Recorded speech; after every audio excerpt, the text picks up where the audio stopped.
শহীদ জিয়ার রাজনীতিকে এরা কব্বর দিয়ে দিল, এরা বিএনপিকে আওয়ামী লীগ বানায় ফেলতেছে। সাবাস বাঘের বাচ্চা, ওই ভাবিচ্ছে যে এই কইরা লীগের ভোটগুলো টানবি, কিন্তু ওর যে নিজের ভোটগুলো জয় বাংলা হয়ে যাবে সেই খবর আর নাই। আমরা যখন ছাত্র রাজশাহীতে, তখন পাপিয়া ও রাজশাহী ইউনিভার্সিটির ছাত্রদল নেত্রী তুখোর বক্তা। পাপিয়া তখন ক্রেজ আর কি, পাপিয়া আসবে বক্তৃতা দিবে, শুনলে পাবলিক ঝাইপে পড়ে। আমিও খালি শুনি পাপিয়া নামে এক নেত্রী আছে, হেভি বক্তি মাঝারে, এ তো শোনা হয়নি কখনো।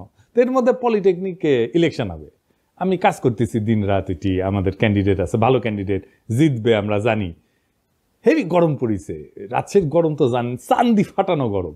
তো পাপিয়া আসিছে প্যানেল পরিচিতি অনুষ্ঠানে, গরমে ত্রাহি ত্রাহি অবস্থা। তো পাপিয়া বক্তৃতা দিতেছে ওই প্যানেল পরিচিতি, ছাত্রদল এই নির্বাচনে জিতবে, সেদিন ওরা যে কান্না করবে, সেই কান্নার পানিতে যে বন্যা হবে, সেই বন্যার পানিতে আমরা সাঁতার কেটে কেটে উল্লাস করব, ওই যে গরম, ওই গরমের চাইতেও বেশি গরম নিয়ে আমরা বিজয়ী হব। এর মানে কি? সেই দিন বাগে খেয়েছে, তারপরে 36টা বসন্ত পার হয়ে গেছে, তাও গরমের চাইতে বেশি গরম, এই কথার মানে বুঝি নাই। আপনারা বুঝিছেন? হ্যাঁ, বুঝেন নাই? এই জন্যই কবি পুলক বন্দ্যোপাধ্যায় লিখেছিল, তুমি কি যে বলো বুঝি না, তোমার মুখের পানে চাহিলে আমি কিছু শুনি না। তুমি কি যে বলো বুঝি না। আল্লাহর কি অসীম কুদরত। কিছুদিন আগে এই গরমের উপরে থাকা কথাটার মানে বুঝেছি। এটা নাটকের ক্লিপ দেখে, আপনারাও শুনেন। এই যে এটা আমার চেহারা তুমি মাশাআল্লাহ ভালো। তো যাই হোক, ক্যাবলা কোন দিকে? ক্যাবলা কি? আরে পশ্চিম পশ্চিম। এদিকে। এইরকম টেলিভিশন দেখিনি, টেলিভিশনটা একটু ছাড়ো তো। এটা টেলিভিশন না। তাহলে এটা কি? এটা জানার আপনার দরকার নাই, গরম লাগলে খবর দিন। আমি তো গরমের উপরে সব সময় আছি। হ্যাঁ, পাপিয়া এখনো গরমের উপরেই আছে, বুঝছাও? তো ইলেকশনে ছাত্রদল জিতে নাই, ছাত্র ইউনিয়ন জিতেছিল। তো বিপি সহ কয়েকটা আসনে। এখন কইতে পারেন এই হারমোনিয়াম পার্টি ছাত্র ইউনিয়নে আবার জিতেছিল বিপি ইলেকশনে। ওই সময় মানে 90-এর ছাত্র ইউনিয়ন আলাদা ছিল। ওই সময় রাজশাহী কলেজে ছাত্র ইউনিয়নের ভিপি, পলিটেকনিকে ছাত্র ইউনিয়নের ভিপি, বিআইটিতে ছাত্র ইউনিয়নের জিএস, আর রাজশাহী মেডিকেল কলেজে ছাত্র ইউনিয়নের জিএস তো আমি ছিলাম। তো যাই হোক, পাপিয়া আবার বিএনপি হারানোর কোশিশ করিচ্ছে। দেখেন প্রবাসীদের ভোট নিয়ে কি বলে। থেকে এসে কেউ যদি মেম্বার হয় সেটাকেই মানতে চায় না। আবার প্রবাসী ভোটাররা রেমিটেন্স দেয়, তো তাদের পরিবারের জন্য তারা টাকা পাঠায়, তাদের পরিবার ভিটামাটি বিক্রি করে ছেলেকে বিদেশ পাঠায়। তো সে তার দায়িত্ব আছে তার পরিবারকে টাকা পাঠানোর। তার জন্য বাংলাদেশের রাজনীতিতে অংশ দিতে হবে, ভোটার বানাতে হবে। কে বলছে? বাংলাদেশের সুখ দুঃখ একটা নিরাপদ জায়গা থেকে তারা প্রতিবাদ করে। আমাদের মতো রংপানি থেকে, রিমান্ড থেকে, লোহার রড থেকে থেতলা করা, আর পুলিশ পিটানি, আর দিনের পর দিন 40 দিন 50 দিন থানা ও থানা করে বেঞ্চের উপর বসায় রেখে রিমান্ড কার্যকর করা, এগুলো কি প্রবাসী ভোটাররা কখনো তারা কি ভুক্তভোগী? তো ভুক্তভোগী না তো ভোটার ভুক্তভোগী হতে যাবে কেন? ভোটের অংশীদার হতে যাবে কেন? এগুলো মাঠ থেকে কি সুপারিশ আসে এটা আগে বুঝতে হবে। বিএনপির রিজভি ভাই কইছিলেন আওয়ামী লীগে কি একটা ভদ্রলোক নাই, কিন্তু রিজভি ভাই এরকম মূর্খ আর উন্মাদকে কেন দলে রাখিছেন? ও তো রাজনীতির কিছুই বুঝে না, ওর মাথাত কেউ ঢুকেছে প্রবাসীরা বিএনপি ভোট দিবে না, আর ওই সারিন্দা বাজানো শুরু করেছে প্রবাসীদের ভোটই দিবার দিবি না, যাতে যেন বিএনপি জিতে। প্রবাসীরা জেল জুলুম সহ্য করে না, তাই ভোট দিবার পারবে না। হ্যাঁ, ওই এখনো গরমের মধ্যে আছে। হামাক কয় সকলে, দাদা ও কিছু কবেন না। কি আর কমু, ওর মাথার স্কুপ কুটি খুলে পড়েছে, ওটা খুঁজে দেয় না, ওটা খুঁজে দেওয়া লাগবে, তাহলে ঠিক হয়ে যাবে সব। বেশি গরম পড়েছে বোধ হয়। তো এর মধ্যে হয়েছে কি, চট্টগ্রামের বাঁশখালী ওই এক এনসিপির সংগঠনকে মাইরে একেবারে ফাইটে ফেলিছে বিএনপি, যে দেখেন নাম। তো এনসিপির নাসির পাটোয়ারি, ও আবার নাকি বারবি কয়, তোর বক্তব্যের জবাব সালাউদ্দিন দিছে ওই হাত তুলে, গায়ে হাত তুলে মাইরে পিঠে। আমরা কিছু কইছিলাম, আমার ওই জুতা মারিছিল না লোকজন, মারিছে। এবার আমরা গেলাম মারবি কলে সালাউদ্দিনের লোকজন। সোহরাওয়ার্দীর বডিগার্ডকে তো নিয়মিত তোষণ কইরা ওই ফজো পাগলা আর ওই যে ইন্ডিয়ান চ্যানেলে যে দেশবিরোধী বক্তব্য দেয় রুমিন পাড়ানা এবং প্রবাসীদের অপমান করে পাপিয়া, এই সমস্ত ঘটনায় আমরা এখন যদি ধরে পাপিয়াক বাম্বু দিই, ক্যাঙ্কা হবে?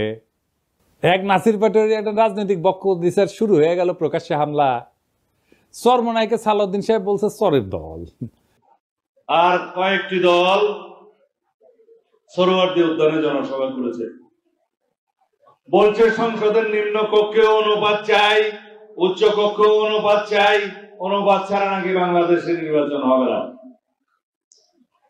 যারা এই কথা বলছে তারা একটা চরের দল, তারা কখনো একটি আসনও পায় নাই, একটা মেম্বার চেয়ারম্যানও হইতে পারে নাই। শেষ পর্যন্ত একটা সিটি কর্পোরেশনের নির্বাচনে আওয়ামী লীগের অধীনে নির্বাচনে গিয়েছে, সেই নির্বাচন আমরা বর্জন করেছিলাম, সেখানে একটা দন্ত মোবারক শহীদ হয়ে গিয়েছে। যুদ্ধ ছাত্রদের মুতে ভাসিয়ে দিতে চাইছিল। এগুলো কি? এই কথা বললে একেবারে একেবারে স্যাট করে উঠলে হবে। 16 বছর চোদনের উপরে থেকে সালাউদ্দিনের মতো নেতারা ছাড়া হয়ে গেছিল। কক্সবাজারের নাকে খদ দিয়া বদিয়ার বাইকটা জাফরের ভয়ে রাজনীতি করিছে, ওগুলো জানি না আমরা। আর আজ জুলাইয়ের এক তরুণের রাজনৈতিক বক্তব্যের জবাব দিচ্ছে গায়ে হাত তুলিয়া, গাড়ি বাওয়ারে হামলা কইরা, পথসভার মঞ্চ ভেঙে দিয়া। এই বিএনপি বড় বড় নেতারা খুব হুঙ্কার দেয়, কিন্তু শহীদ সালাউদ্দিন কাদের চৌধুরী ফাঁসির পরে সারা দেশে একদিন হরতাল দিতে পারে নাই। চট্টগ্রামে আধা বেলা হরতাল ডেকে দায়িত্ব সারিছিল, এখন এদের র্যাডম বেরিয়েছে, আর্কিউলিস হয়ে গেছে। এইসবের পরিণতিকালে খুবই খারাপ হবি। রাজনৈতিক প্রতিপক্ষকে ডিল করা শিখেন, যাদের দয়া পলিটিক্যালে সাহস ফিরে পেয়েছে তাদের কটু কথার সমালোচনা সহ্য করা শিখেন। জুলাইয়ে একটা বড় দল, আওয়ামী লীগ আপনাদের চাইতে বড় দল ছিল, ওর দিছে বাচ্চারা, দিল্লি পাঠিয়ে দিছে। এমন আর একটা পরিস্থিতি তৈরি করেন না, আপনাদের কলে যাওয়ার জায়গা নাই। বড় দলের অভিভাবক সুলভ আচরণ হবে, দয়া এবং ভালোবাসা দিয়া। আপনারা নিজেদেরকে রাজনৈতিক প্রতিপক্ষ ভাবেন, মাথায় যদি নিজেদের বয়স্ক মুরব্বী আর তাদের বাচ্চা ভাবেন, তাহলে ভাই আপনারা রাজনীতি করতে পারবেন না। আবার বিএনপি লেসপেন্সার গুলা করছে কি যে ছেলেটা নাকি লিক করতো, অথচ হয়েছে জুলাই বিপ্লবের সক্রিয় অংশগ্রহণকারী এবং আহত যোদ্ধা।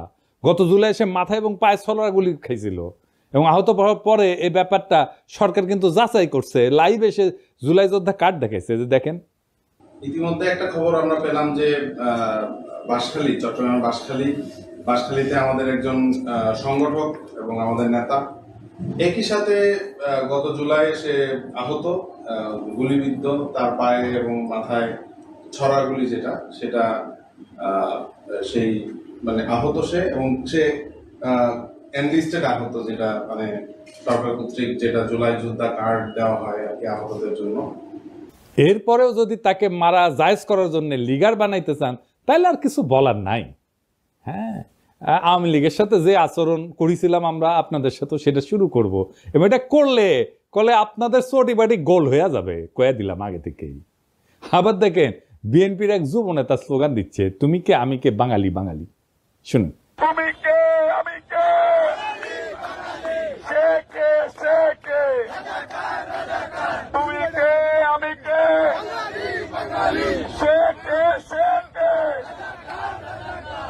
বিএনপির আদর্শ হইতেছে বাংলাদেশি জাতীয়তাবাদ। বাঙালি জাতীয়তাবাদকে পরাজিত করে বাংলাদেশি জাতীয়তাবাদের প্রবক্তা ছিলেন শহীদ জিয়া, এবং এটা শহীদ জিয়ার অরিজিনাল আইডিয়া, কেউ কয়া দেয়নি। শহীদ জিয়ার রাজনীতিকে এরা কম্পোর্ট দিয়ে দিল, এরা বিএনপিকে আওয়ামী লীগ বানায় ফেলতেছে। সাব্বাস বাঘের বাচ্চা, ওই ভাবিচ্ছে যে এই কইরা লীগের ভোটগুলো টানবি, কিন্তু ওর যে নিজের ভোটগুলো জয় বাংলা হয়ে যাবে সেই খবর আর নাই। তো এই নয়ন সম্পর্কে শোনা যায় নাকি প্রচুর চাঁদাবাজি করেছে, জানি না। নয়ন তুমি কিছু মাইন্ড করো না, শুনিচ্ছি আর কি, সত্য মিথ্যা জানি না। তবে নয়নের কাছেও এই অনুসন্ধানী সাংবাদিক ওই চান্দা চাইছিল, এটা নয়ন নিজেই কইছে, শুনেন। উনি তো সেনাবাহিনীর মানে বহিষ্কৃত কর্মকর্তা, উনি সেনাবাহিনীতে চুরি করেছে, উনি মাদক এডিক্টেড, যে কারণে ওনার চাকরি চলে গিয়েছে। উনি তো আমার কাছে চাঁদা চাইছে, আমার কাছে লোক পাঠাইছে চাঁদার জন্য। ভাই নয়ন, তুমি ওরা গুরু মানো, তুমি ওরা গুরু মানো, তোমার কয় চান্দা, তোমার কাছে যদি চান্দা চায় তাহলে কি অবস্থা চিন্তা করো। যাই হোক,